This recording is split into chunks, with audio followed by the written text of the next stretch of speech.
উনি কি মরবে না?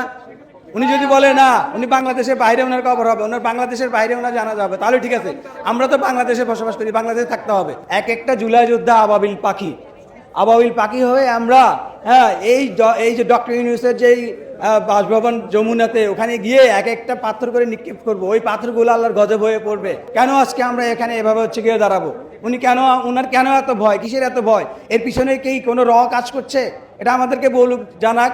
আমরা তাদেরকে দাঁত ভাঙা জবাব দিতে, প্রত্যেকটা লোকের আমরা দাঁত খুলে নিয়ে আসবো, যেন আর কথা বলতে না পারে। শহীদ পরিবার এবং আহত জুলাই যোদ্ধাদেরকে বাকি রেখে কিভাবে একটি জুলাই সনদ স্বাক্ষরিত হয়?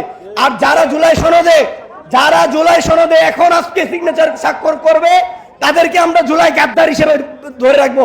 কেন অবস্থান নেওয়ার উদ্দেশ্য একটাই, আমাদের যে জুলাই স্বীকৃতি, জুলাই সনদের আমাদের কোনো আশা প্রতিফলন, যে আশা আকাঙ্ক্ষা ছিল, সেটার কোনো কিছু বাস্তবায়ন হয় নাই। তাই আমরা এখানে আজকে এসে দাঁড়িয়েছি। না, জুলাই ঘোষণাপত্র পাঠ হয়নি, কিন্তু কাছে জুলাই স্বাক্ষর গিয়ে বলার জন্য এখানে বিভিন্ন রাজনৈতিক দল, অঙ্গ সংগঠনগুলো গিয়ে দাওয়াত দেওয়া হয়েছে, শুধু আমরা ছাড়া। আমরা এখানে এভাবে কেন আসছি? এটা অবশ্যই সরকারের ব্যর্থতা। কেন সরকার আজকে আমাদেরকে এভাবে এখানে পরিস্থিতি এনে দাঁড় করিয়েছে? এটার জন্য অবশ্যই ডক্টর ইউনূস দায়ী। আজকে আমরা জুলাই যোদ্ধারা, মনে রাখবেন, এখানে যারা আছি, এক একটা জুলাই যোদ্ধা আবাবিল পাখি হয়ে আমরা এই যে ডক্টর ইউনূসের যেই বাসভবন যমুনাতে, ওখানে গিয়ে এক একটা পাথর করে নিক্ষেপ করবো। ওই পাথরগুলো আল্লাহর গজব হয়ে পড়বে।